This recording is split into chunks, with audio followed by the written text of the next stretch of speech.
The camp. Stacy wanted to stay at a nice hotel for vacation, but her parents sent her to a terrible camp instead.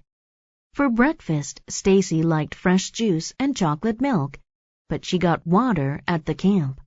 In the afternoon, she wanted to write poems, but she had to swim. The camp was near an airport with loud planes. Spiderwebs hung over her bed. To her, the kids' average behavior was very bad. No girl matched her personality. She hated it. One day, they had a class. Mental exercise sounded good to Stacy, but it was a course on water safety. They learned how to be safe passengers on a boat. Stacy didn't ever plan to go on a boat. The next day, they played a game. There were a red team and a blue team. Stacy was on the blue team. Each team had to try to remove the other team's flag from a pole. They also had to use water guns.